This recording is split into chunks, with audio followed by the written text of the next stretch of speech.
Livana gələn Fələstinli ailələrin çoxu Şatilla qaçqın düşərgəsində qalır.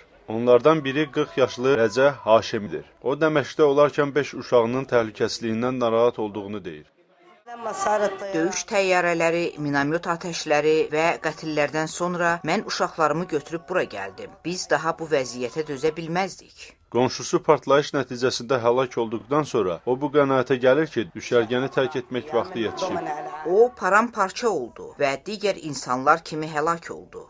İndi mən bilmirəm. Onlar deyir ki, bizim qonşuları və həyat yoldaşımın qohumlarını öldürüblər. Onlardan bəziləri yaralanıb, bəziləri isə həlak olublar. Birləşmiş Millətlər Təşkilatı Yardım Agentliyinin Livanda mətbuat katibi Xuda Səmra deyib ki, əsasən iyul ayının ortalarında düşərgədə döyüşlərin şiddətləndiyi ərəfədə Suriyadan gələn 3000-dən artıq Fələstinli qaçqınlar Livanda qeydiyyatdan keçiblər.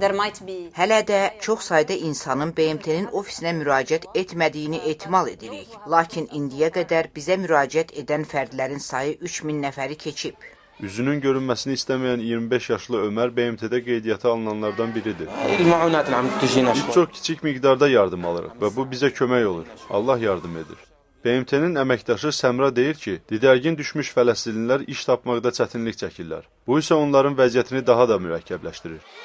Belə ki, siz Suriyadan qaçqın düşən insan üçün bu vəziyyətin nə olduğunu təsəvvür edə bilərsiniz. Bəlkə də 2 dəfə didərgin düşüb, ikinci qaçqınlıq həyatını yaşayır.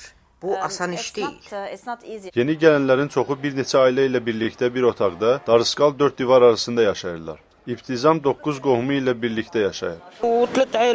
Biz 3 ailəyik, hamımız bir otaqda yaşayırıq. Nə edə bilərik? Ölümdən və gülləbarandan qurtulub, indi bu vəziyyətdə yaşayırıq. Livan hökuməti qaçqınlara yaşayış üçün 1 aylıq viza verib. Lakin Suriyadakı vəziyyətin nə qədər davam edəcəyini kimsə bilmir. Onlar isə sığınacağın yalnız müvəqqəti olacağından narahatdırlar.